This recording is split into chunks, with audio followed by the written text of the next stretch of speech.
It all began with the cataclysm. Nearly 4,000 years ago, the world ended. The Godir tore reality asunder, rending apart the material and astral worlds in their quest for power. Such was their arrogance and avarice that they believed the power they had amassed could thwart the gods of the astral sea. Of course, the power they wielded belonged to those gods. But the Godir knew this and had a plan. They used an ancient ritual, a remnant from a bygone eon, authored by the antediluvian beings known as the Archons. The ritual split the material power vested into the Godir from the astral power of the gods it originated from. It would break the hold of the gods over reality, thus allowing the Godir to usurp their power in the material world and rule it themselves. But in severing the astral sea from the material world, they unwittingly undid the seals that bound an ancient foe deep within the world's mantle. Dragonkind. Enraged at their imprisonment, the dragons began to scorch the world black, killing all but a paltry few of the Godir. But the Godir fought back and slew each and every one of the ancient dragons, a fact we can all be thankful for. The dragons that remained after the ashes settled were weak, petty things that ruled the world like mortal tyrants and died like mortal tyrants. A rebellion, stoked in western Khoridu by Dragonkind's mortal slaves, swept across the continents in a century of frenzied warfare, ending Dragonkind's rule a scant millennia after it began. And with both the Godir and dragons buried beneath the ashes of their own ill-fated conquests, mortals had their victory, their moment of glory. Except, of course, that moment of glory was an illusion. The gods had been forgotten. The cataclysm and its echoes had erased mortal kind's memory of the true masters of reality, making the gods of the astral sea nothing more than a myth. But there were those who knew the truth behind the myth, who remembered the names and symbols of the old gods. In secret or in the open, they seeded those names and symbols into the very framework of mortal kind's newfound dominion over the world. Through them, faith returned, and through the return of faith, the gods found their way back in. It was an imperfect process, however. Only slivers of their power could re-enter the material world, and so these slivers were planted into mortal hosts to germinate. You may remember some of those hosts, or god vessels, from the annals of the last millennia. Tarsus Veilwalker, vessel to the Diluvial Mother. Demavend Rast and Amelia Brightwater, vessels both to the Haloed One. Derm Ironheel, vessel to the Stone Shaper. Makranul Morek, vessel to the Clawed King, and the predecessor of our very own faith, Zenith, aptly named as Godvessel to our very own Ashen Hand. The list goes on. Of course, the Godvessels have, thus far, all failed. All died before they could truly metamorphose into what they were meant to become. Zenith, our god's first attempt, was slain on the accursed continent of Istragul scarcely a decade before the doom engulfed the entire landmass. The remnants of her followers, our ancestors, the Ashen Host, fled across the sea, pursued by the chittering architects of that doom, before settling onto the shores of northern Khoridu. They were not welcomed by the natives. They had to fight, tooth and bloody nail, to carve out an empire of their own onto the frigid landmass. And even then, the empire was unstable and weak. The Scaled Ones constantly assailed their borders, and infighting tore asunder any territorial gains they made.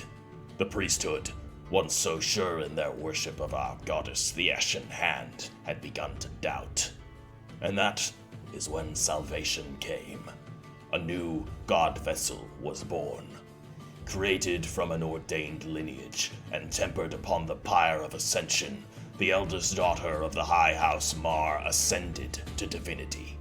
She became Queen Marr and her ironclad rule would usher in a new era of prosperity and might for our people. She quelled the squabbling of the high houses, burned their patriarchs within the sacrificial furnaces of Korvhost, and offered their souls to the Ashen Hand in supplication. Her new-crowned Korvhost Imperium expanded unchecked, with artificers spurred by the divine inspiration of their new queen. They utilized the very layers of ash and soot left behind by the cataclysm, extracting the alchemical power contained in the echoes of that destructive age to forge new weapons of conquest. With furnaces powered by the very same alchemical ash, Queen Marr's artificers turned to the divine fusion of alchemy and industry to fuel the Korvhost Imperium's expansion. They drove the Scaled Ones south, forcing them into the swamps from which they had once crawled forth from. They harvested the secrets of the old draconic ruins and constructed newer, deadlier weapons. And with the Imperium's ascendance, Queen Marr's eyes turned outward. To the south, southern Korridu was a fetid, marshy wasteland, unworthy of conquest. And to the west, across the Sea of Soot, the continent of Istragul was shrouded in darkness. The scouts that returned spoke of an infestation, a living nightmare. But to the east, new lands awaited. The Arax Archipelago, a great island chain rich with resources and inhabited only by primitive native tribes, lay ripe for the taking. Unable to leave the seat of her empire, lest the fractious high houses begin squabbling again, Queen Marr appointed a viceroy to lead the expedition. House Karst was the perfect fit.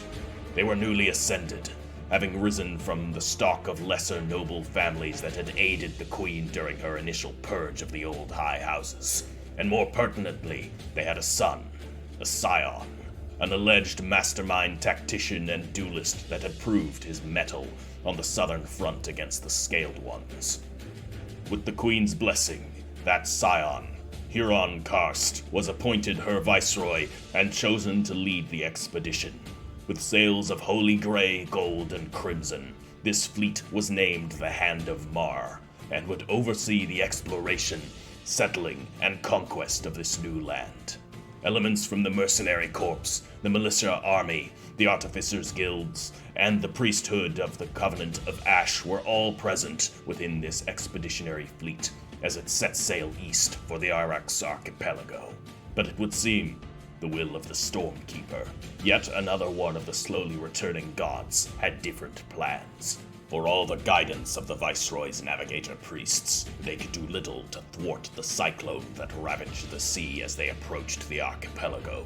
Half of the expeditionary fleet's ships were taken by the storm, and the other half were all but dashed upon the storm-racked coast as they made an impromptu but necessary landing.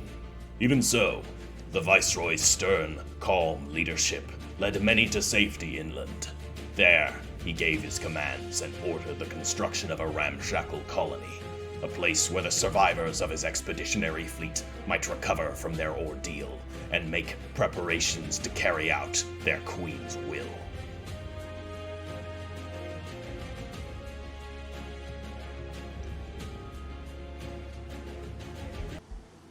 And here we are.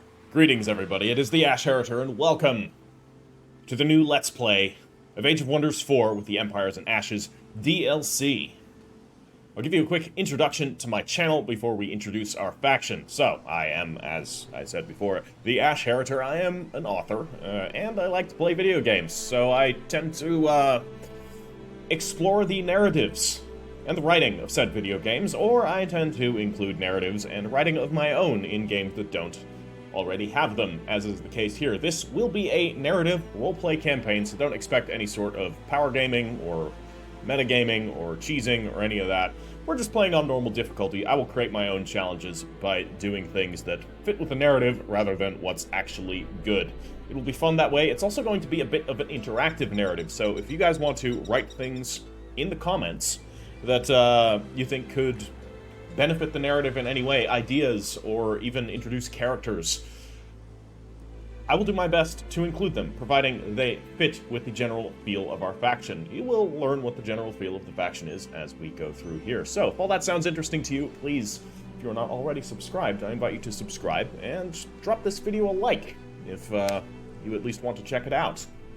So, with that out of the way, let's introduce our faction. So, we are the Hand of Marr, the expeditionary fleet of the Korvhost Imperium, led by Viceroy Huron Karst, who serves the Godvessel Queen Marr, who in turn serves the deity, the Ashen Hand. So, quick introduction to who we are. We are humans, and the traits I chose for our particular brand of humans is the athletics trait, which grants us 40 movement rather than 32 movement on the world map and in combat. So that's basically an extra tile of movement in both cases, which is pretty good. And we are tough, meaning we have +2 defense. Basically, the military of the Korvhost Imperium only selects from the best. Only hardened mercenaries, only the most capable of militia. The weaker folk are kept in more common positions. Now, our culture is the Reaver culture, which means some of our buildings will add extra production and mana income, which is going to be quite nice. And our units are specialized in focusing down marked targets. So Mark is debuff that we can apply with units and spells. It can stack up to 5 times, granting a total of 10% evasion each time it stacks. Counters evasion as well. Sorry, granting it 10% reduction to evasion, I should say. And our units have focused aggression. So this will cause them to deal 10% extra damage per stack of marked onto the target. So if we get like 5 marks onto them, their evasion is going to be reduced by 50%, and we're going to increase our damage against that unit by 50%. It's pretty good. We have one less Whispering Stone. Whispering Stones are the items, artifacts, strange artifacts of ancient power that basically channel the power of our divinity into free cities, or we can also circumstantially use them against other empires. They're a tool for diplomacy. However, we don't have any, or we don't start with any. We can still get them, but our way is not diplomacy. As you can see here with Total War, we suffer no Imperium income penalties when declaring wars without justification. So we can just declare war willy-nilly without any problems, which is great. And we have a unique mechanic called War Spoils. War Spoils are a unique resource gathered by the Reavers through conquest and battle with empires and free cities. They can be used to intimidate and extort free cities or other empires. So we can, of course, use this, or we gain them by killing enemy units and conquering enemy cities. We can use them to basically extort for resources, so we can trade them to other cities. They get nothing for it, and we get resources for it, which is pretty cool. We can use them to intimidate free cities, to force them to increase their allegiance to us.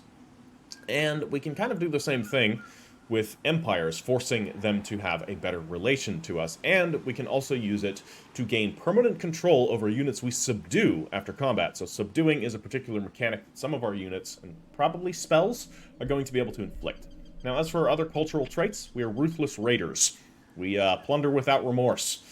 The nearest city gains 3 gold and 3 draft per tier of units killed after successful combat. This does reduce our alignment to further evil, and we get 2 random hero items to start with. We are also great builders. We are technologically advanced after all.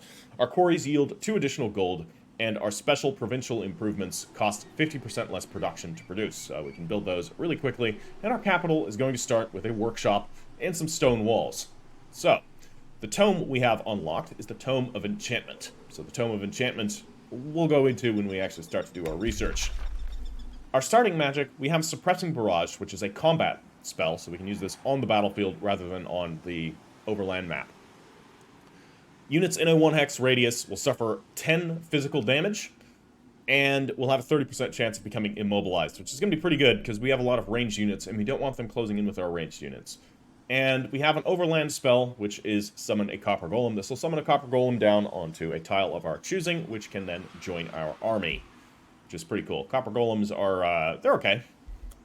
They're a low-tier unit, but, you know, it is what it is. So, the first thing we're going to do is actually, no. The first thing we are going to do is name our city proper Nos'Arax. The first colony on the Arax Archipelago. These are the shores we landed upon. We have moved slightly inland, away from the ragged cliffs and the wrecks of our fleet, and Huron Karst has ordered the construction of a new settlement. Of course, with our artificers, this new settlement is certainly better than most other new settlements. It has stone walls, it already has some rudimentary facilities available, even for our battered people. So, we will set our arcane research. We have 3 potential options here. Sundering Blades, which is a unit enchantment that is going to allow our melee units to inflict Sunder defense. Seeker Arrows, or Bullets in our case, is a unit enchantment that will grant extra range to our ranged units. That's pretty good. And Awakened Tools will assist in our cities by basically enchanting the tools with the alchemical ash harvested from the echoes of the cataclysm, and granting our cities plus 20 production and plus 20 draft at the cost of 10 stability. We're going to get this first. We need to have our city, I should say, have as much production as possible. Speaking of that production, we are going to immediately start this off by building a stonemason. The stonemason will increase this city's production, which will in turn allow it to build more buildings faster. Very important. So that'll be done in 7 turns, but we'll be able to expedite that process. We should also start by building some troops. So, as of this moment, I think I want another Harrier. We have a couple of different troop types, so I'll go over their specifics here. First off, our Lord, Viceroy Huron Karst. Fearsome duelist and a mastermind tactician. He is a veteran of the Southern Front back at the old Korvhost Imperium. He fought the Scaled Ones quite a long time, has a particular disdain for the less civilized creatures of the world. He's going to be starting off with a pistol and sword, which allows him to fight effectively in melee and have a brutal single-target mage lock shot. So he's both good in melee and ranged. He has a crown. That makes sense. He's actually wearing a crown, which grants him +1 resistance against magical effects, against non-physical damage. And he has the Ring of the Vicious Killer. This unit inflicts increased morale penalties when killing an enemy. It affects enemy units up to 3 hexes. Awesome. It's good stuff. And, yeah, of course, he has a white horse as his mount. Now, our other troops here are the Overseers. The Overseers belong to the Priest caste, the Covenant of Ash. These are priests themselves, basically war priests. They utilize the alchemical ash harvested from the echoes of the cataclysm, which just presents itself as basically a layer of sediment in the world because the world burned for about 1,000 years. So it's a pretty big deal.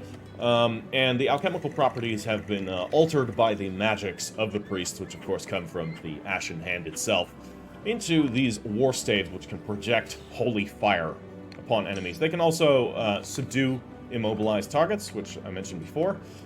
Their holy fire will actually illuminate enemies, basically granting a mark and potentially a blind onto those targets. They can also use their power to cauterize wounds, preventing blood loss and all that stuff, representing a bonus of 40 temporary hit points, and so on and so forth. Our next troops here are the mercenaries.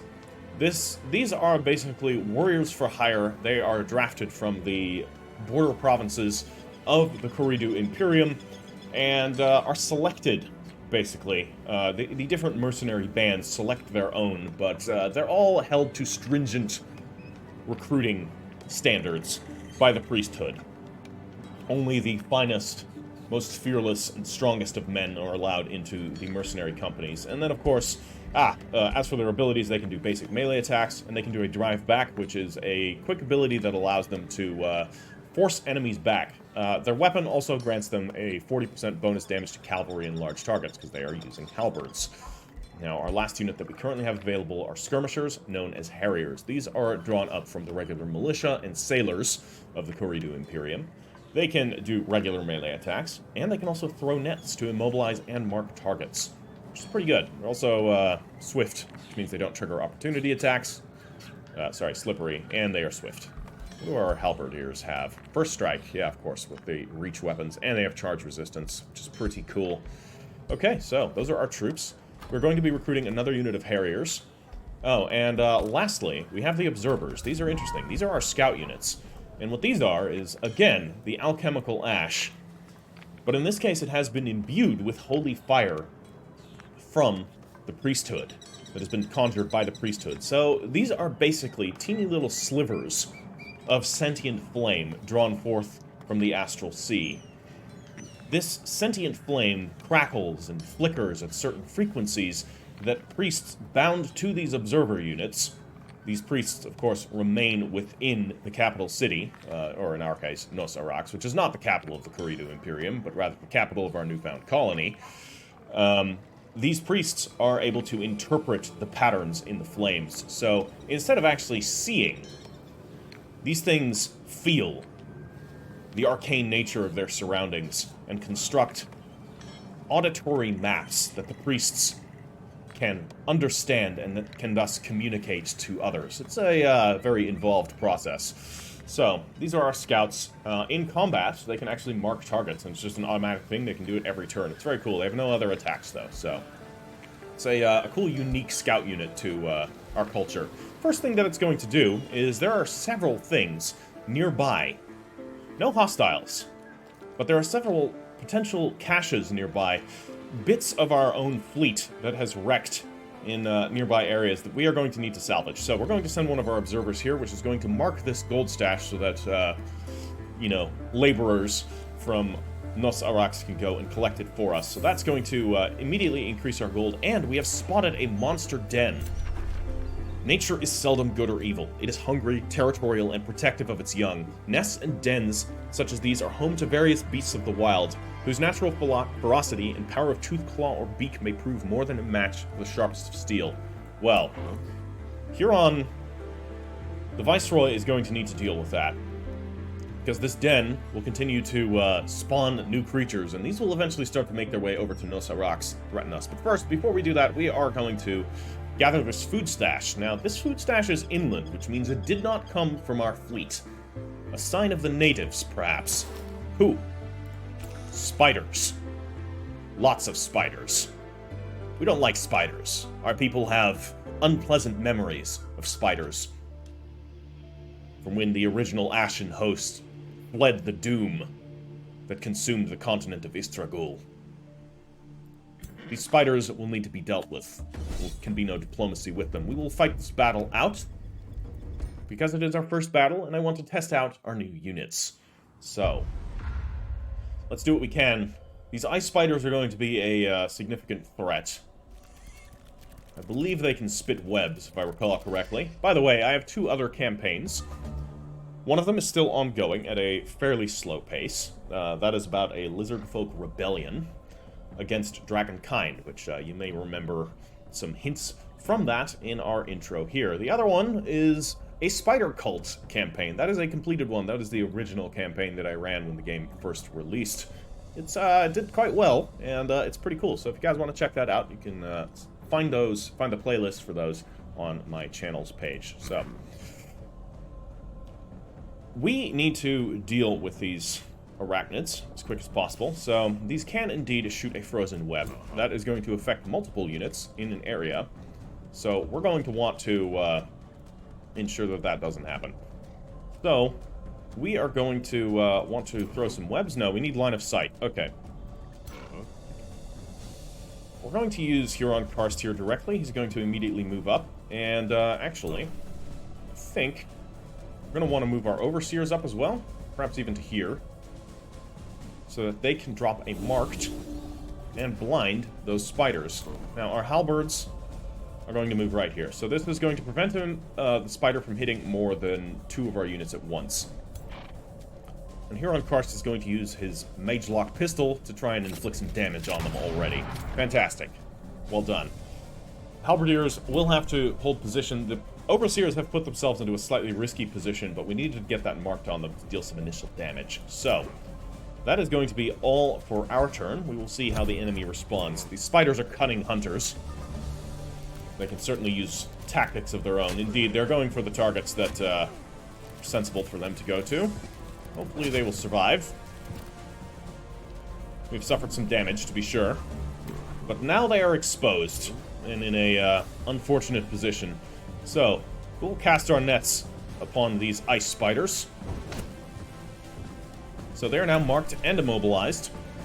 And our halberds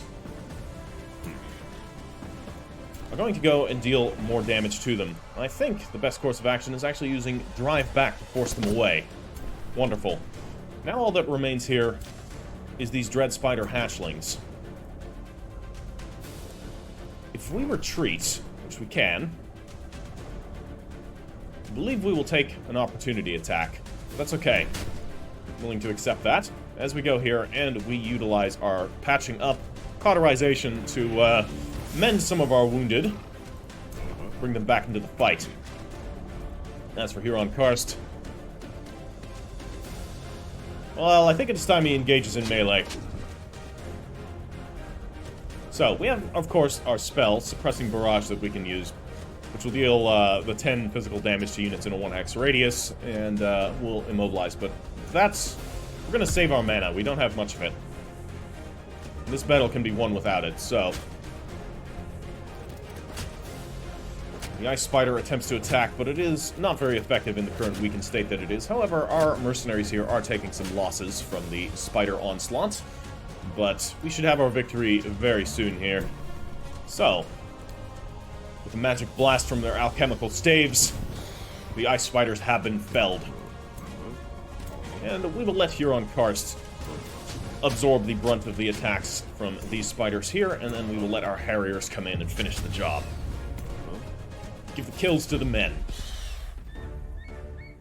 Costly battle, but a victory. And we have acquired a Helm of the Warrior, which will make our melee attacks deal more damage and give us extra defense. And we will get 75 mana for our efforts. Fantastic. That is our turn, though. We're going to need to deal with these spiders. That should be an easier battle, though we are unfortunately damaged. Evil presence lingers in these lands, yes, indeed. Let us end our turn.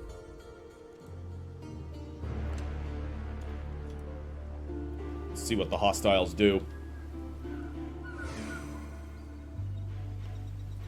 So, we are of course going to send our observers to go and collect this stash of resources here. Yet more scrolls and books and tomes left behind by our wreckages. Thankfully, our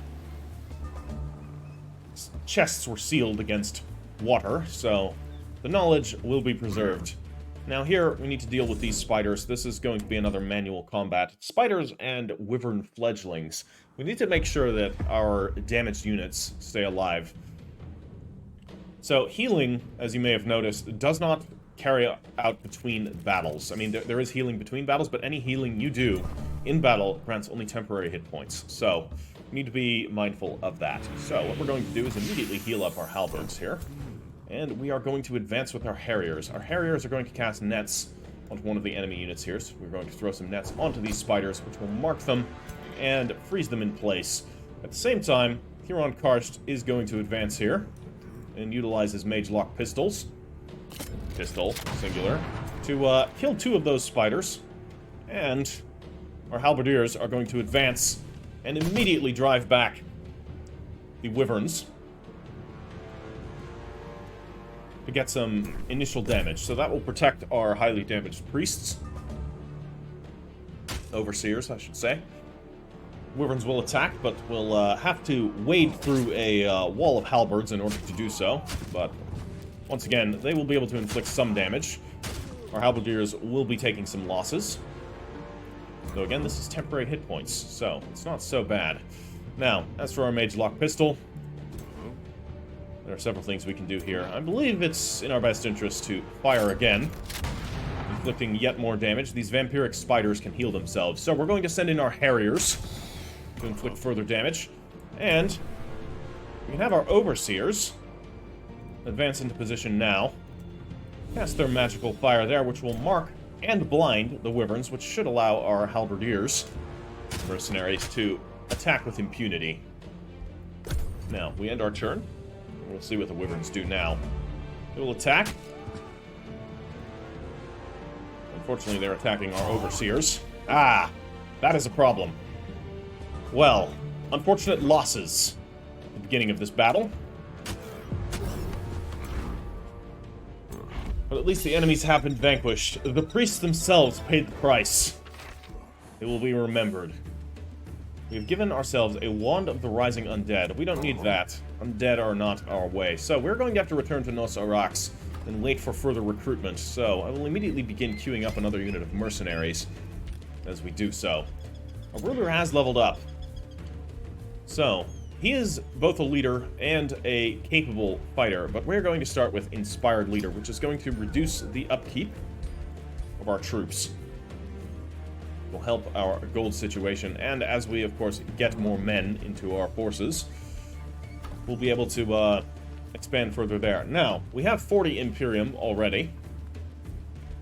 I am willing to spend 15 of our Imperium to immediately increase our population, which will allow us to seize surrounding territory. I want to take this quarry right here. This quarry will allow us to get further production. So right now, our stonemason will take 6 turns to complete. Once we do our quarry here, it's going to take 5 turns to complete. So, our first outlying territory has been added to Nos'Arax, and that's going to be quite beneficial to the production in that city. We will also move into our own borders now, which will allow additional healing for our mercenaries. Excellent.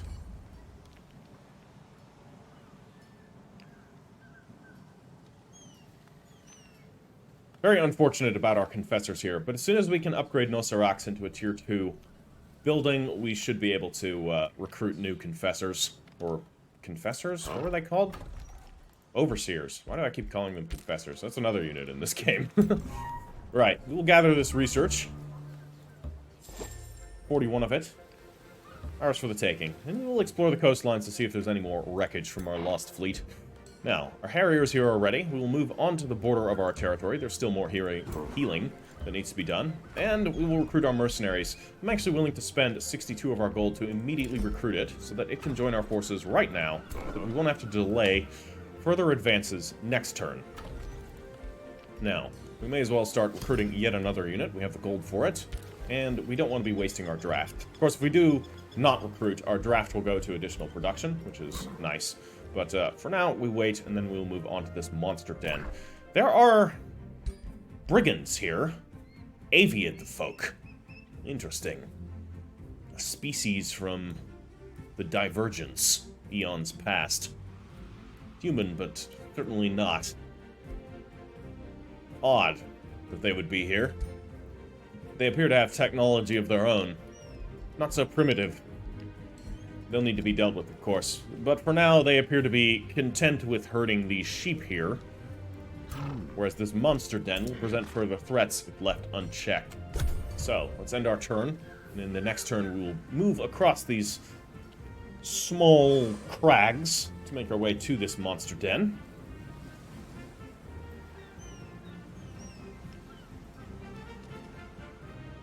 And we are, of course, going to want to be saving our Imperium, so that when we find a suitable place to start constructing a city, we can do so. I will use our Imperium from time to time to further the advancement of our city directly. Now, there's one more unit that can go into our Viceroy's army. We are recruiting another Harrier. I'm going to recruit another mercenary as well. Now, as for our observer, it is going to be making its way here, because there does appear to be a stash of building supplies here. Again, too far inland to be from our ship. Who left this here, and why? 80 production immediately goes to our city, which brings our stonemason to 1 turn left. Very good.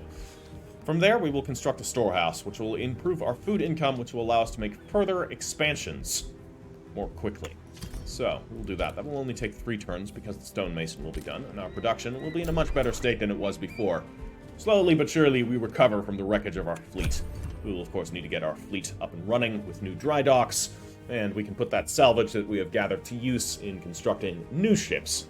This is an archipelago, after all. We're not going to be contained on our island. Perhaps this is a large island. Perhaps it's a small island. We'll see. From the looks of it, it looks to be quite large. Perhaps even big enough to found another city on. But let's deal with this monster den. There are Grimbeak crows and Inferno puppies. Intriguing. I wish we still had our overseers. We could subdue those Inferno puppies and potentially make them into pets. Or perhaps even the crows as well. But there's nothing we can do about that right now. So, this creature den, there are many skeletal remains of various different kinds up here. So, what I want to do is move our Harriers up so that they can cast nets upon these Inferno puppies, thus immobilizing them and marking them in place, which in turn is going to allow Huron Karst to advance and fire his mage locks into them, felling one of them instantly. Our mercenary halberdiers are going to advance and go about face to present their halberds to the bestial threat. Right now it is only going to be the crows that are going to advance. They're going to be able to advance onto us, so we can advance with some safety. Huron... oh. Apparently it wasn't immobilized. Well, it's a 90% chance. Unfortunately, it did not work. But Huron is no slouch with a cutlass, so he'll do his work there. But now he is being surrounded. But as he is surrounded, the enemy has unfortunately put itself into a very disadvantageous position. So we will cast nets onto these crows to mark them as well. It also resisted the immobilization. And our halberdiers are going to come in here and deliver their drive back. So we will push them into Huron Karst, which will cause them extra damage. And then we can have... no, it didn't push them into Huron Karst, but it pushed them directly into the cutlasses of our Harriers here, who will finish off these crows. Sorry, that's Huron Karst. I am getting myself confused here.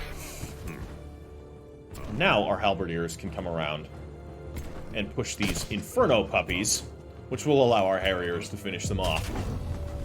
We can dictate the flow of the battle quite well with these immobilization and pushing abilities. It's very cool. And this lair here, of course, there's plenty of meat to be found, which will be used to help grow our population, help revitalize the wounded sailors from the wreckage, and we have found a potent sword, the Life Drinker. We will not be using that, but there will be another hero soon enough that will be using that. The meat that we had was enough to heal up enough sailors that we can begin spreading our influence. Now, what will be quite important to us is to attain more food, so we are going to construct a farm here, which will allow us to tame these wild sheep and utilize them for our own industry.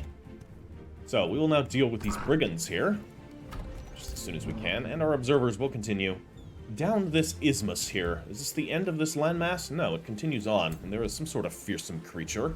A large slither, a great lizard with vestigial wings, intriguing. Some sort of chimera. Not quite a wyvern, but not quite an ordinary lizard or basilisk either.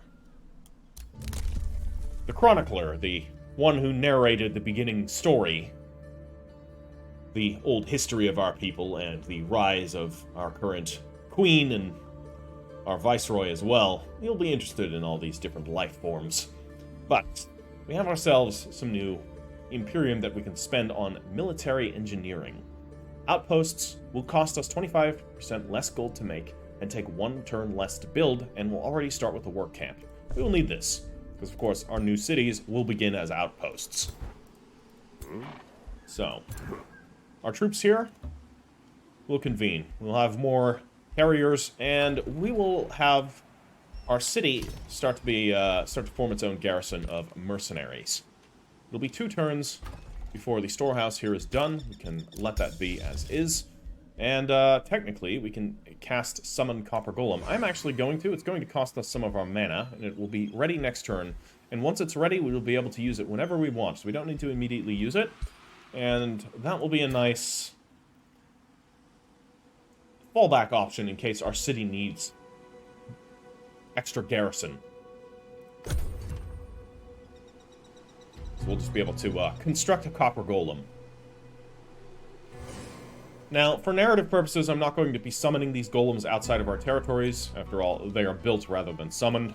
So, I will only summon them within the borders of our cities. Other things where it would make sense to actually summon outside of our city, I will do so. So now, Awakened Tools is complete.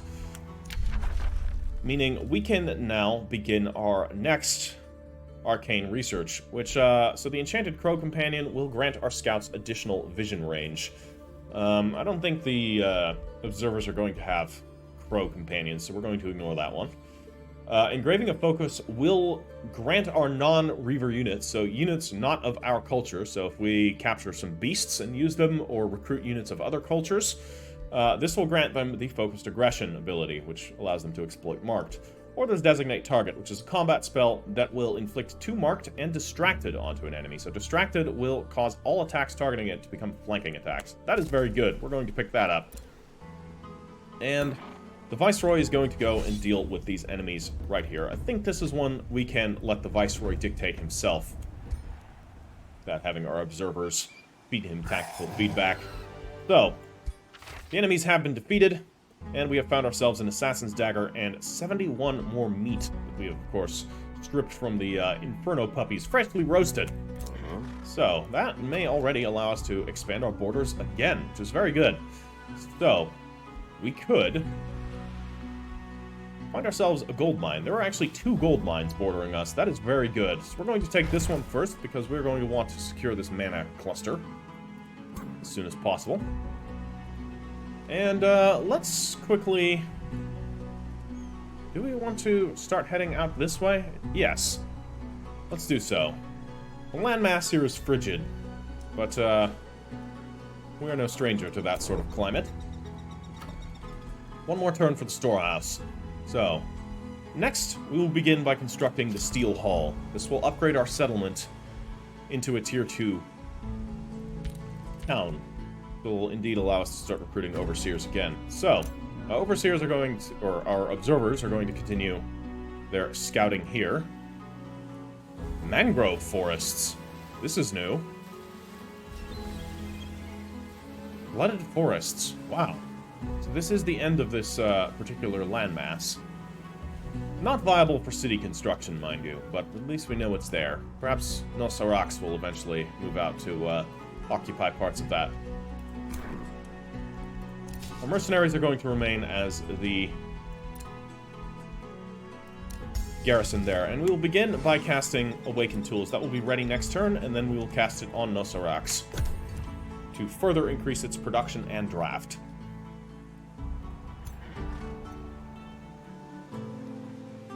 From the looks of it, there's actually more to be found over there. We will send our observer in that direction, since we are already sending our Viceroy down to the south to explore the rest of this part of the island. Still remains to be seen whether this island is large enough to support a second city. There are enemies here with another quarry. This quarry is distant from our city. If we were to, say, start expanding our city that way and up here, perhaps we could find another city down here. We'll arrive there next turn, and our observer will make its way up in this direction. Awaken Tools is ready, and it will be cast on Nos'Arax. So, Nos'Arax's increased production and increased draft will be good. There are 2 mercenaries currently guarding the city. That will be enough for now. We can utilize the manpower that we would be training into soldiers to assist in the production. So, everything is ready here. We don't need to worry anymore about that, so we will end our turn yet again. Thus far, no sign of any barbarian tribes or other explorers. So you may notice, if you have watched any of my previous campaigns, that I gave full faction introductions to all of the different factions right at the start of the campaign, and I did not do that here, because this is Terra Incognita. We don't know what the other factions are that might be present on the Arax Archipelago. I know, I created them all. They're all custom-made, custom-tailored factions, some of which tie into the previous campaigns, but that will be something that we discover along the way. So, as we gain further intel on rival factions, you will learn more about them in the various intros or even interludes that might prop up from certain character interactions. That will be a thing that will happen as well, so there will be little cuts in some of the episodes where there will be more written dialogue between some of the characters, or the chronicler dictating certain important events that occur. So, we will deal with these enemies here. These crows will attempt to flee. Crows, I must say, could be beneficial to us. We could build an aviary in Nos'Arax. This will provide safety to the beasts, and they can serve as messengers, thus providing some convenience for our people. It would only block production in Nos'Arax for 1 turn. I think that's worth it. And will grant 32 stability for 6 turns. Do it. And we have acquired 71 new production and a barbed shield. Hopefully the production saves until next turn. Otherwise, that's a bit of a waste. We shall see. Our observers will be heading up north, as planned.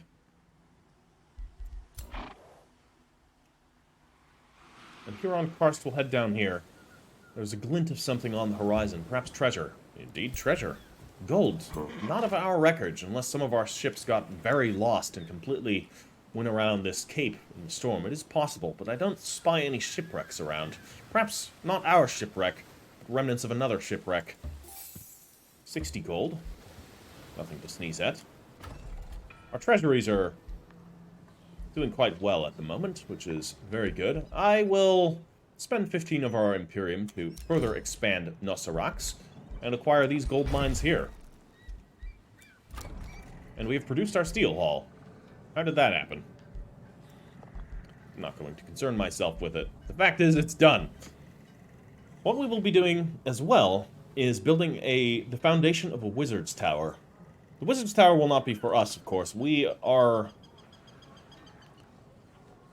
not really a wizard. We do have magic at our disposal, of course, but it is not truly our magic. It is the priesthood that is providing us with the magic that we use. We are simply a man. Just a viceroy. We won't be taking any magical abilities of our own with this character. This is going to be a purely martial/tactical character, but building this for the priests will allow them greater vision range and will allow them to gain better influence with the hand, or with Queen Marr and the Ashen Hand. So, I think that's going to be a good choice for us. Spell's ready to launch. We don't need to worry about that right now. No point in casting Awakened Tools again until we have another settlement. So hopefully we'll be able to find ourselves the location to build another settlement. But this island is actually looking quite large. So if there's any more resource nodes down here, I think we will consider constructing a city down there. But then again, we might just make Nos'Arax into a singular metropolis. Okay, by the looks of it, land ends here. We'll move down here. No, it does actually go farther, and there are actually ruins here. Well, this city would be rather clustered on the edge here, but it could be possible. There are 2 things we could take here. There's also a coral reef that we could take, but then again, we could also simply expand Nos'Arax to claim these territories. We'll begin construction on the next building in the chain, the Wizard's Tower, completed immediately. We could construct the first level of the Wizard's Tower, but that would utilize all of our mana. I don't think I want to do that just yet. Or we could use the considerable gold that we have to immediately construct a chained spire, giving us a tier 3 city. Rapid expansion? I think so. It's only going to take us 4 turns. Let's do it. And we will spend our population, or our Imperium here, to immediately... I'm going to do it twice. Screw it. We're going to make Nos'Arax into a glorious city. We're going to build a magic conduit here, which is going to drastically increase our mana income. And I think we're going to be spending more here to further our expansion. We need to move into the water, because once we get into the water, we can build a dredger quarry, which is going to allow us to begin revitalizing our fleet. So, we'll start doing that. This is going to allow us to construct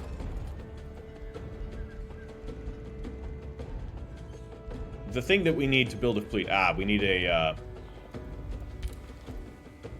research, Imperium research, in order to actually do that. So, new Empire development skill available. Indeed, this is the one we need. Basic seafaring. We're going to make for that just as soon as possible.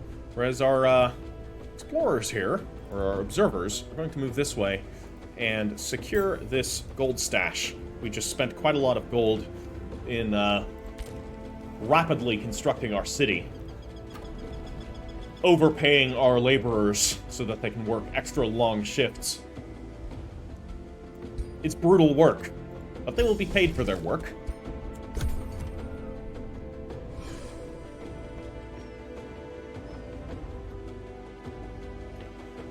Now, I think as soon as we can get the basic seafarers research, which we can do right now, which we will do, this is going to allow us to actually move our forces across the sea, which is definitely something we're going to want to do. So let's quickly fetch this gold, and we're going to send our observers onto this new island. Ah, there's a watchtower that they can quickly utilize some of their alchemical flame to seize control of. Now, these spiders down here, we may as well eradicate them. Hunting spiders, a young plague serpent, and some gore-tusk piglets. Odd that all of these creatures aggregate together as they do. It makes the Viceroy consider that perhaps there is some sort of will driving them to do so. They will be destroyed, and this one we're going to fight out manually. Hopefully with no casualties. Sorry. That is a Dread Spider Matriarch. That is concerning. It has already spawned more spiders. But that does leave it behind the rest of its forces, so hopefully we can inflict some damage. We're going to drive these piglets back immediately using our mercenaries. And with our harriers, we're going to ensure that they are immobilized, or at the very least, marked. Excellent. This, in turn, is going to allow Huron Karst to advance up close, utilize his mage locks. To fell 2 more of them. 2 more dead with a single shot. We'll put our mercenaries into position right here. And our harriers will advance up here and throw nets at these young plague-scale serpents. Immobilizing them in place, the rest of our harriers will advance to here. Now, we will see what the enemy does. Piglets will not be very effective any longer. The Dread Spider Matriarch is able to move in quickly, though, and has spit some webs to immobilize our troops. Though, unfortunately for it, our troops are at the very least in position to actually act. So, we will cast our webs onto the Dread Spider Matriarch. Our own webs. And I think we will do the same here. No, we cannot. This one has already used it. But we could use a suppressing barrage. We have enough mana. I could drop this right here. No. Perhaps not worth it. All we would do is immobilize them. And for now, I want the enemies dead. Our halberdiers could do some damage. Unfortunately, our harriers here are stuck in position. What kind of damage would a pushback do? Less. No, our halberdiers are going to engage these Dread Spider hatchlings. Doing as much damage as they can. Huron Karst can finish them off. Yes, indeed, I think that is the wise course of action. They're at least out of the picture. And these gore-tusk piglets will be removed as well. Now, the issue here is this Dread Spider Matriarch. No, our harriers are going to engage the plague-scale serpents. We don't want them coming in. We're going to just have to see what this Dread Spider Matriarch does. It is a dangerous foe. I expect some losses at this point. Huron Karst is wounded, but he's faced worse in the swamps of southern Koridu against the Scaled Ones. So, we will cast our nets onto this Dread Spider Matriarch to immobilize it. No, it was resisted. Damn. Very well, our harriers are going to advance, but they will soak up the retaliation. And our mercenaries are going to come here, push them back, which in turn is going to allow Huron Karst to fire his Magelock pistol, which is in turn going to allow our other mercenaries to finish the creature off. Now, our harriers fight a battle to the death. They're going to retreat, which they can do so easily because they have the slippery trait. So, we don't want them dying. They will take a defensive posture here, and we can hope that those plague-scale serpents are going to remain in position. I'm actually going to ensure that they do by using one of our spells. Unfortunately, they resisted it. Hopefully they don't chase our Harriers down. No, they're coming directly into the thick of the fight here. Good. That didn't do too much for them. Well, our Harriers here are going to cast their nets onto these Plague Scale Serpents, marking and immobilizing them, which in turn is going to allow the Viceroy to deliver a decisive blast with his Mage-Lock pistol and put the creatures down. Excellent. No permanent casualties. Well, permanent casualties, yes, but nothing that can't be replaced. There are more enemies down here. We'll take a turn to recuperate. And the city continues its expansion. The Observer is going to move up there in the next turn. But first, we need to level up our ruler. He's going to take another support ability. We will grant him the Vigor ability. This will give him extra hit points. He is quite tough after all. It's a simple ability, but so it is. We can actually give him an Assassin's Dagger here. Fantastic. We're going to be doing exactly that. The Helm of the Warrior will bolster his melee capabilities. We may as well. He's wearing a helm, as well as a crown. So, spell's ready to cast. We can ignore that for now. Let us end our turn.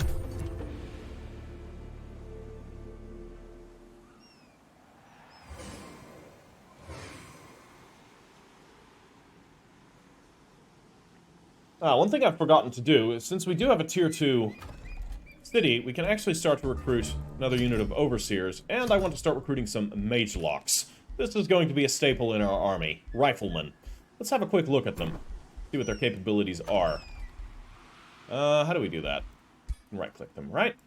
So, these Mage-Lock Gunners.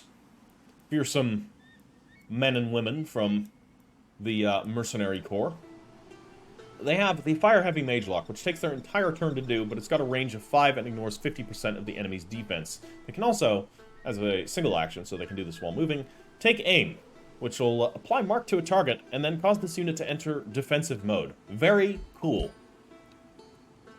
Now, we have completed designated target, which is going to allow us to start recruiting Seeker, or start researching Seeker bullets, which will affect our Mage Locks, but it will also affect our Harriers, because apparently that's going to help with their nets, and will of course affect Huron Karst with his pistol. So, we're going to go and deal with this force here.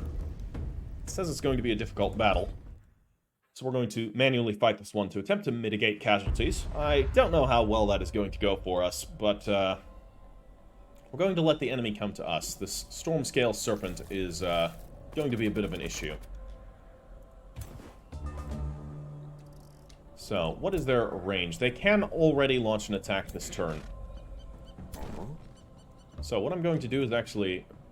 No, I don't want to move this one back. This one can actually withstand the attack. So, let's move them right here. We'll just put them into this position. We have some Harriers right here that I'm going to put onto this flank. Perhaps we can throw some webs? Or nets? No. So we're going to have them face up that way just to make sure that they can't be flanked. And these units are going to move back into cover. Should put them... No, it's not quite putting them out of range. Put them right here.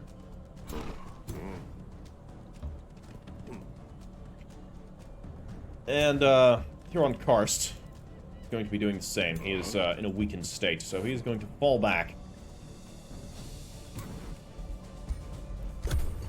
Let the enemy come into a trap. Excellent. Trap sprung. We do quite a bit of damage. Perfect. The Serpent is in a disadvantageous position. We will cast our nets onto the Serpent, hopefully immobilizing it. Wonderful. So, that's going to be out of action for the moment. Which in turn is going to allow our mercenaries to deliver substantial damage to these Inferno Hounds. Our Harriers can assist. And we may as well move up the rest of our mercenaries to deliver a pushback, which will finish them off. They're dead. Huron will advance into pistol range. Fire his Mage-Lock pistol at the Storm Scale Serpent now that it is immobilized. The rest of our Harriers will advance ever so slightly. We'll be ready for it next turn. So, it's going nowhere. It can't do anything. And we're going to follow this up by throwing more nets at it to immobilize it yet again. It resisted. A shame. It would also be a real shame if we say it didn't have more nets. Now it's immobilized. Again. So we're going to blast it with a Mage Lock pistol, which will allow our halberds not to finish it off, actually. So we're going to wait a turn, because we can do that next turn without having to worry about it. So our netters here can net him down again. Oh man, I almost feel sorry for it. But I'm gonna put a bullet through its skull. So, that was done quite effectively. And, we have what we need. I don't think I'm going to build another city here. I'm going to build a city on this island. Nos'Arax will expand here. And by the time Huron Karst reaches Nos'Arax, we should have new friendly units that can come and reinforce. We will bring some of our Harriers back to help defend the city. Now, our Overseers are going to take this watchtower here. This will reveal some of the surrounding areas. There's a quarry here, and there are some resources there for the taking. A trapped creature. Interesting. Spiders guarding resources as well. These Inferno Hounds are guarding resources. Much to be gained. New Empire development skill available. Nothing that we can do right now. We'll have a look at it soon enough.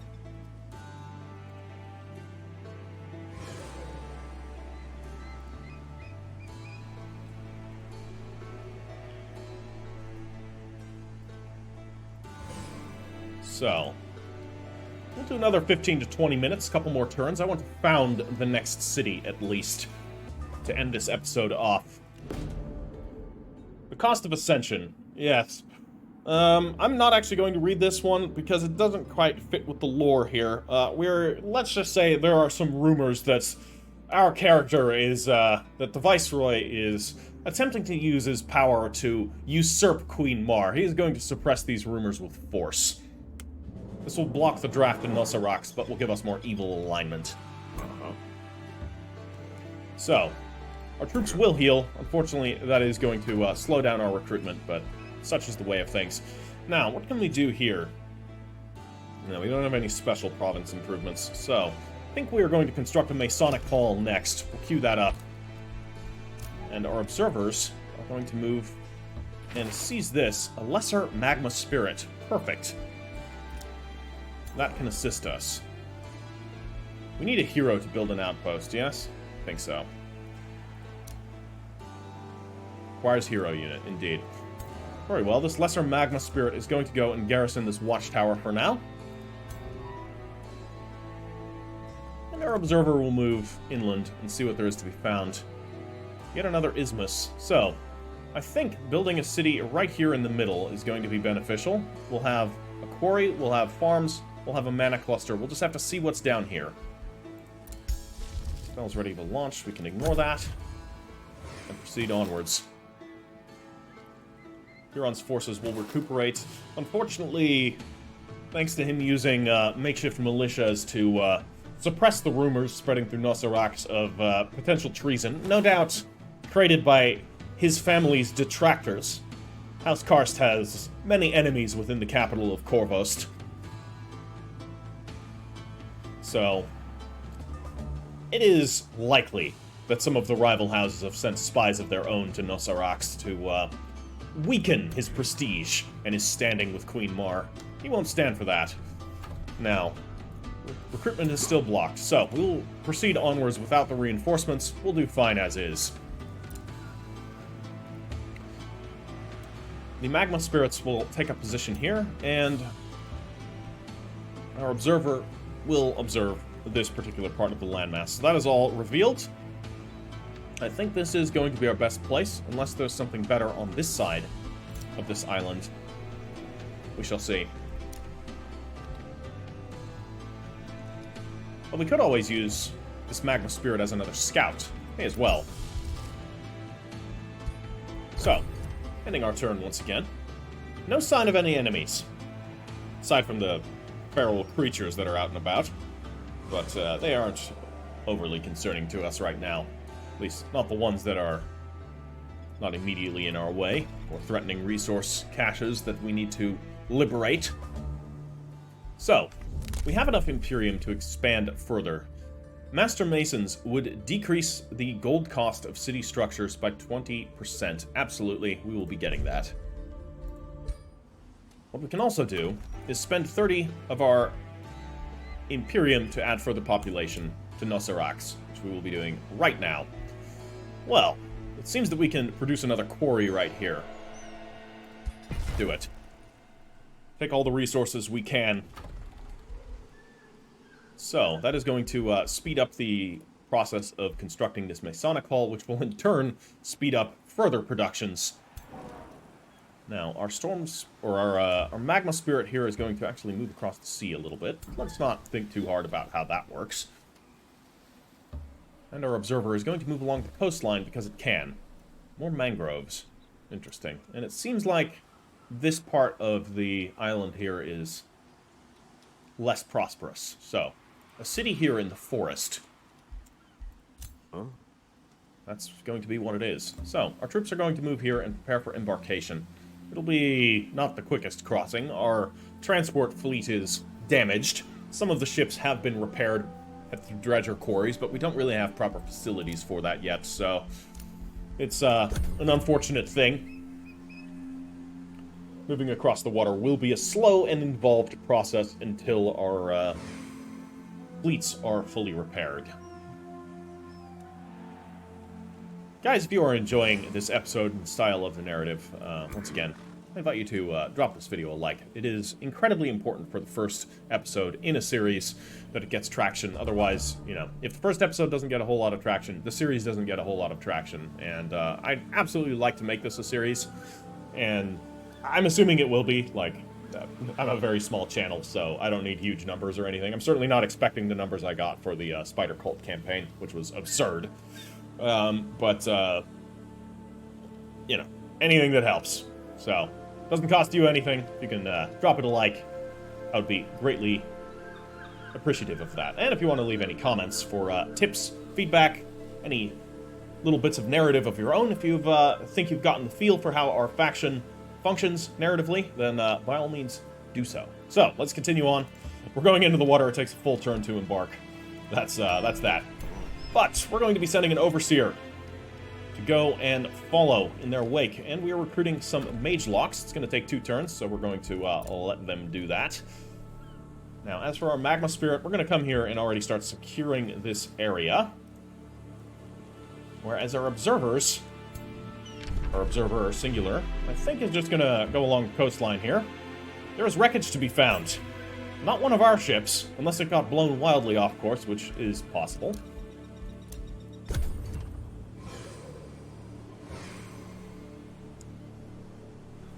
In case you're wondering why the research is taking so long, I have set research to slower. So, not the slowest or anything, but research will be taking a while until we start building up the research posts, which we will do. But for now, we need to get our economy and industry up and running. I think next I will build a library. Let's just queue that up. And we're going to queue up another mage lock. Or we can queue up a dragoon. It's going to cost us 140 gold. What is a dragoon? Cool. I don't know about you, but that seems like it might be a little bit bugged. Hopefully it actually appears on the map. Let's build one and find out. Tier 3 unit. It's gonna be expensive. So, we will land and immediately assault these creatures here. Hopefully it's not a sea battle. No, it's not. We have come to shore. So, there are 3 of them. We are fighting uphill from a river. Cool battle map, actually. And you know why I like this cool battle map? We have something of a choke point here we can exploit. So we're going to put our mercenaries here into position. We actually click on the right... This game sometimes. So, I can't turn you. Okay. Not sure what happened there, but apparently that happened the way it happened. And we'll put our Harriers right here. And of course, Huron Karst himself is going to take a position right there. No shooting to be done just yet. Let the enemy come to us. Should take them the full turn to get there. There are strange reptilians moving with these beasts. Very odd. Good. They're poorly positioned. You know what that means. Let the nets fly. Those crows have been captured. These strange lizards have been captured as well. In the meantime, Huron is going to advance and start to put his pistols to work. There's something satisfying about shooting birds from the sky, so that is exactly what he's going to do. In the meantime, either our Harriers or our Halberds are going to have to take the brunt of this attack. I think it's going to be our Harriers. Actually, no. The Halberds are going to be able to do this better. Fantastic. We'll allow our Harriers to attack. Our Halberds could move in here now. Could attempt to push these back. That will put them into close combat, which will sort of negate the benefit of our netting. So we're not going to do that. We're going to hold position for now. And I could even do a suppressing barrage. We have enough mana. It's going to deal a bit of damage to everything. So, cannons from our ships are going to, or mortars from our ships are going to rain down shots onto these enemies.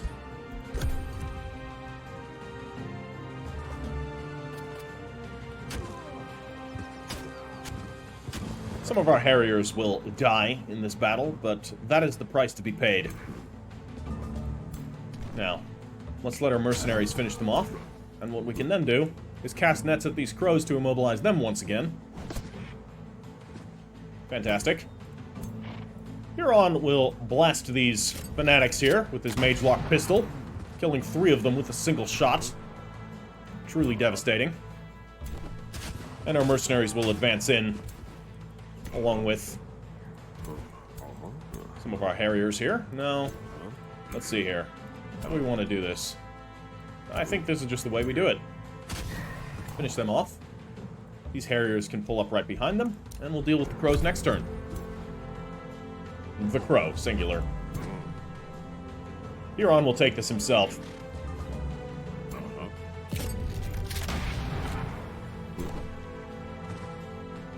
Fantastic. The enemy is defeated.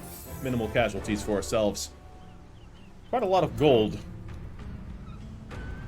to Nos'Arax in turn. Our overseers will move there. And our observers will secure this wreckage, thus allowing our transport ships to acquire it for themselves. Perfect. More things to be found.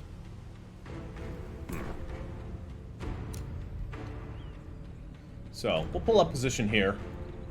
We're going to need to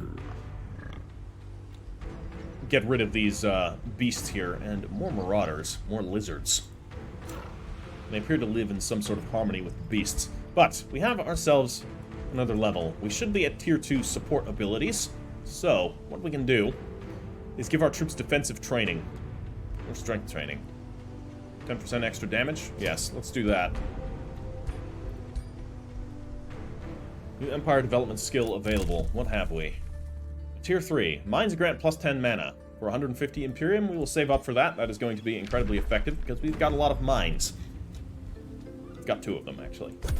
That's going to increase our mana total, which will allow us to start using our spells a little bit more actively in the battles. Right now, I've been rather conservative with how we've been using them.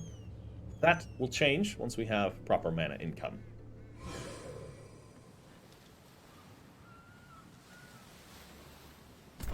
So, we should have enough Imperium to get what we want as soon as the opponents are done moving.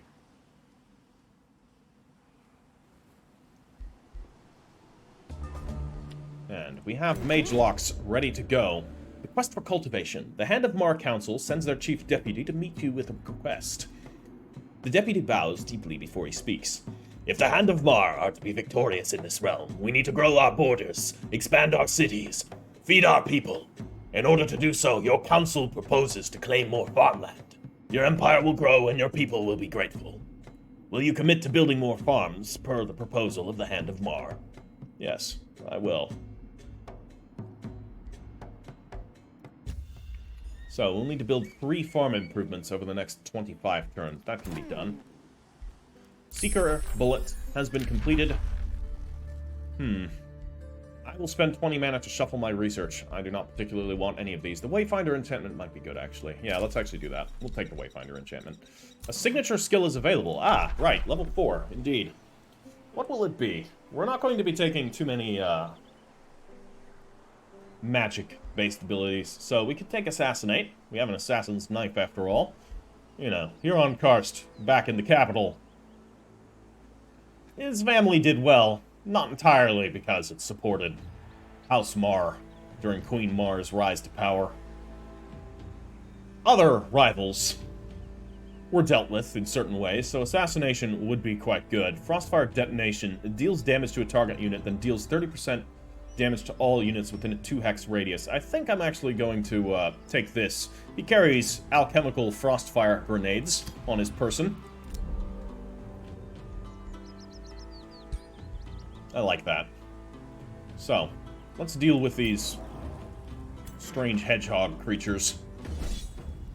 I think we can auto-resolve this, but we'll see if we suffer any casualties. It's not great, but I'll take it. So, extra production for Nos'Arax. So, I think just as soon as we can move down here, we'll set up our next city. Nos'Arax's library is nearly complete. Once the library is complete, we can already build an ironclad citadel. Oh my god. Let's hold off on that. I think we're looking good. Level 1 Wizard's Tower for extra Imperium income. Yes, please. Only take 2 turns. Should be very quick. We can also begin by constructing a granary for extra food income. Now, let us procure arcane artisans. Our artificers are some of the best in the entire world, after all, so our mines will grant plus 10 mana, which is going to increase our mana income to 41 because we have 2 mines. Simple math. It works sometimes. Let's put our overseers into the water. They will travel over in this direction and join the Viceroy's army. As for our observers, I think it's time we get a good look at our coastline. Ooh, what have we here? More gold. And a wreck on the far side of these mangroves. Unfortunately, it is being infested by very strange swimming bird-like creatures. Dire penguins. The chronicler has spoken of those. Fearsome beasts. Even the small ones are vicious. Terrible creatures. Capable of rending the limbs from a full-grown man with their razor-edged beaks. Good thing our world doesn't have anything like those.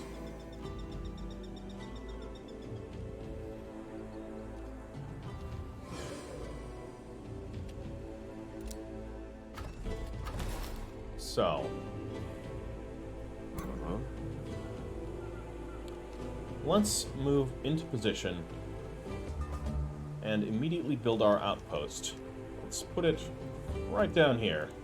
Is this territory? Ah, we could build it right here. Yeah, that's actually a good call. Construct the outpost. So, we're almost ready. Our overseers will cross the sea. And we will move into position to oust some more of these feral creatures from our lands. The library is complete, which will allow our research to go a little bit faster. 63 instead of 53 research. It's something.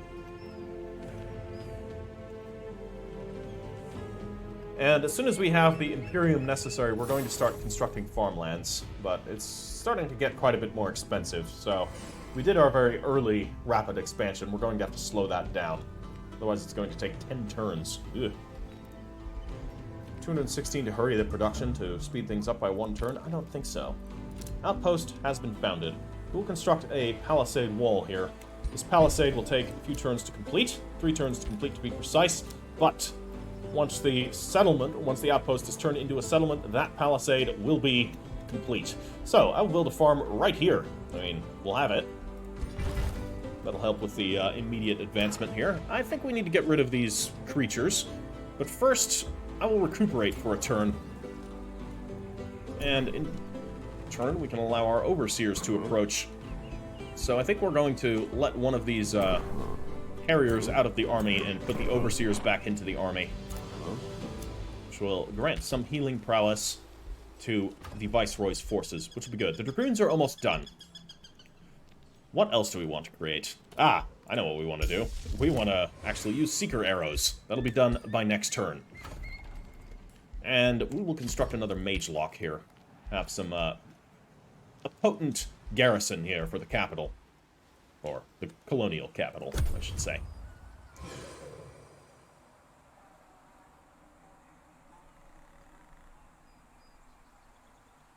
So, once we oust these and secure these resources, we will move down south and evict these hell pigs from their nest so that we can secure these mana clusters. And then we'll go about the rest of this island and eradicate the dangerous wildlife. So, putting our forces together here, we will engage. I think we can automatically resolve this without too terrible of losses. Perfect. It's good. And we can use our war spoils, because our priests, the overseers, likely use subdue on them. I will actually keep these units. That is a tier 2 unit. Stormscale Serpents. They will serve in our reserve force. Excellent. Only a few turns left. Our overseers will unfortunately have to ignore that salvage for now. But we'll continue moving across the seas here. Ah, that's wreckage we can take. It seems that many other ships have passed through these areas and have encountered similar fates to our own. Unsurprising, actually. Spell ready. Seeker Arrows. Use them. So, this will affect all of our ranged units.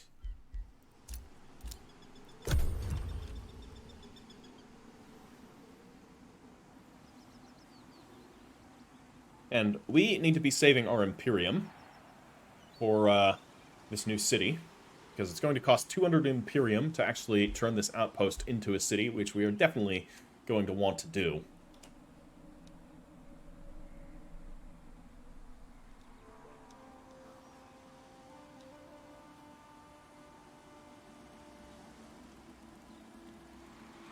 So, one more turn until the palisades are complete. The Empire development skill available. I would increase our city cap by 1. We will need to do that eventually. Road building would be good too. Tier 1 units cost 20% less upkeep. That's also good. All of these are good, but we need 200 here, so I want to make sure we have that and more besides. So we're going to send the Viceroy down here, along with his supporting forces. The outpost should be able to hold itself for now. And our garrison here, yeah, we can't actually see what this is. This may be due to a mod. I may uninstall that mod. Because I don't know what these actually look like, these dragoons. Yeah, they look kind of weird. They seem to be, like, fused into the ground here. We'll get rid of that mod and see if that fixes the problem. Otherwise, it's an actual bug. It's the mod that allows for more cultural units, which I'm not even benefiting from, because it's not updated to my faction, so... If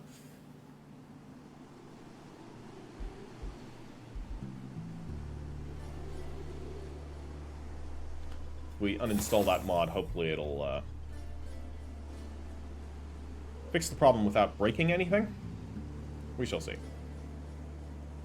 Might remove some units from the rival factions, but we'll say a random disease struck everywhere all at once, except for us, because we are, you know, superior. Precious opportunity. An old prospector covered in dirt hails you. He keeps a pouch close to his chest. The grimy prospector's voice is gravelly, his enthusiasm unbridled.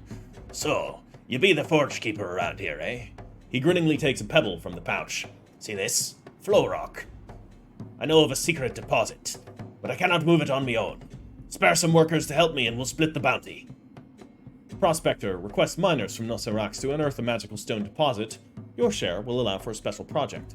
Well, we could construct a ring of endurance, build a stone spirit, or erect an obelisk for extra stability. We don't need the stability right now. Or we can do this, which would be dumb. No, I think we'll take a ring of endurance, which we can equip immediately. So, can we equip it immediately? No, we can only have one ring. +2 status resistance? No, I'm going to take the Ring of the Vicious Killer. So, we'll keep that as is. And let's go evict these hell pigs. I've had enough of their tyranny. They flee? No, we're going to destroy them. Bacon for our people. Fantastic. 86 mana to be gained. Wow, it's quite a lot. And, that will be all here. So, we will found a city. It's going to take only a couple of turns. And the Wayfinder enchantment is done, and we have ourselves a new tome. You have acquired enough arcane skills to choose a new tome to add to your research library. Additional tomes will expand the selection of arcane skills available to you.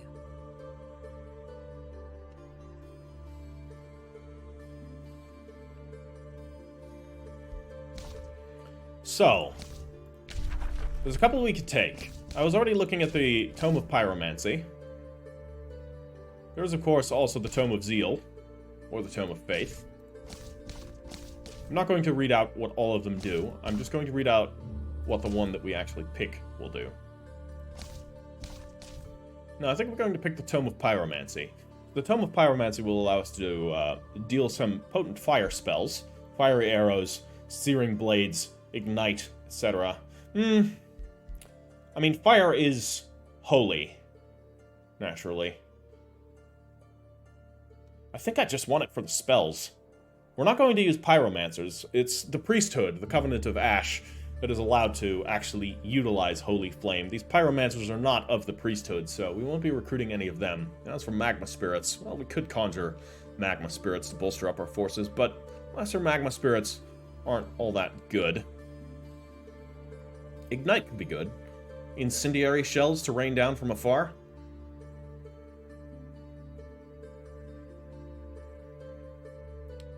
Fiery projectiles as well? Yeah, we'll take it. Not sure if I'm going to immediately use it. It is the beginning and the end. It is passion and destruction. It is life and death. Harness the essence of the flame. Watch it bring your enemies to smoldering ruin. Behold the beauty in the ashes. As the inferno burns the land, so does it give soil vitality, bringing life from destruction wherever it spreads. A true statement, if misguided in its intentions. Yaka, the self-proclaimed god of fire, was one of the ancient Godir. Amusing that she died in Dragonfire. We will take Ignite. Another combat spell that we can use. And the Wayfinder enchantment is ready to cast. We will do that immediately, which will allow our observers to move about more quickly. Speaking of observers, we should actually recruit a second observer so that we can start patrolling further around our territory. And we will need more buildings. Here, we could construct a level 2 wizard's tower already. Perhaps not. 200 mana is quite a lot. No, I don't think we need anything here just yet. Our city is actually unstable. I'm going to construct a tavern. It's going to take infinite turns to build. That's unfortunate. That's, I think, because our production is blocked because of the event that got us the ring. But that ring will be useful to other heroes. So, our observers here will mark this location for our ships to collect. More gold. Excellent. And we'll begin heading out this way. Looks like there's something there. Enemies. Most unfortunate.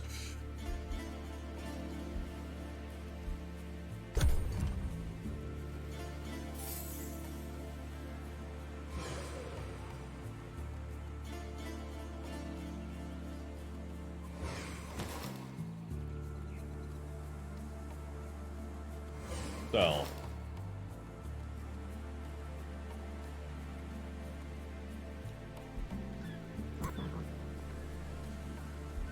We're definitely going to want some troops from here. I think I'm going to send the mage locks over.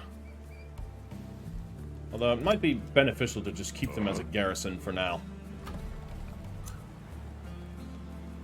We have 19 turns left to build 2 more farms. I think it should be done. Should be doable, I should say. We are 1 turn away from completing this city here, if I recall correctly. So, let's send the Viceroy up to go and deal with some of these other threats in the area. And the observers can move in here. More krakens, more mangrove forests out in the deep. It would appear that there are many flooded islands barely beneath the surface. No wonder this place was so treacherous for our ships. Some of them must have gutted themselves on the rocks, or even the trees under the water. So, we will enchant our observation spheres.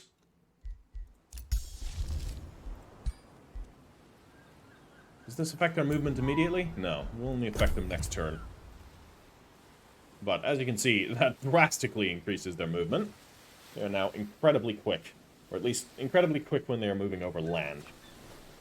We're going to need to find new land sooner rather than later. It does appear like there might be some here, although this may also just be mangrove forests. But we'll head in that direction.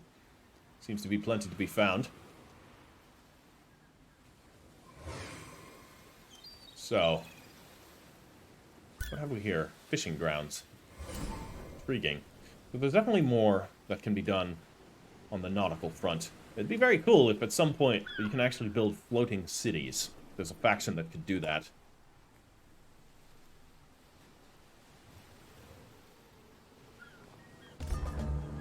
Ah, look at these beautiful zeppelins coming from the mainland. Ah, a wreck. Ah, it's infested. Of course it is. Well, it would appear that we have found yet another island. Excellent. We'll scout it out. Nos'Arax has produced its tavern, so up next, I think most of our resources are doing largely well. We're back to neutral stability. We could construct a bathhouse to further increase that stability. Or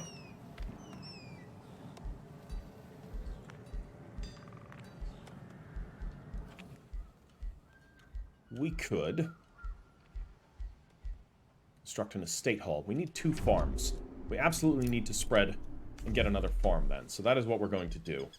We'll construct a farm. We need to have a specific area where we were going to do our farming. We're going to do it along this side here, up in these high meadows. So, another farm has been found. With that, we can construct an estate hall, which is going to increase our food income significantly. So, our next observer should be ready. Why? We will send it off. We're going to send it off due north. Out into the sea. Hopefully, we'll find something up there. But perhaps not. Perhaps that's simply just water, as far as the eye can see. It's certainly possible. We'll have to engage these spiders, destroy them. Ah, it looks like it's 1 more turn before the city is done. And so rises the second settlement of our colony. The Hand of Marr has constructed Ashgate, another city on the second island. It will prosper, and it will soon have its governor. The Viceroy has called forth to the mainland, and the mainland will answer in kind. Technically speaking, this new governor should have already been here, but it would seem that she has been delayed. Huron Karst is not surprised, knowing this person already for quite some time. As for who this new governor is, you're going to have to stay tuned for the next episode, because that is where we're going to open things off, is the introduction of our second character. Now, there will be a couple of characters that I create for the narrative, but there is also going to be some room for characters that you guys create for the narrative. So, if you want to have your own character put in to this, please write up a comment, give me some backstory, some lore on this character. Make sure to tie it in well with the narrative, otherwise I can't guarantee that it's going to be in. I can't guarantee it anyways, but, you know, if there's a lot of people that want to have their characters put in, I'm going to have to only pick a few of them, so I'm going to pick the ones that are the best written and mesh in the best with the current narrative and the current faction that we have. So, bear that in mind, and do as you will. Maybe it's best that you wait for a couple of episodes, because they're not going to be able to be introduced in the next episode anyways, because, again, the first hero is going to be one that has some relations, some prior relations to the Viceroy.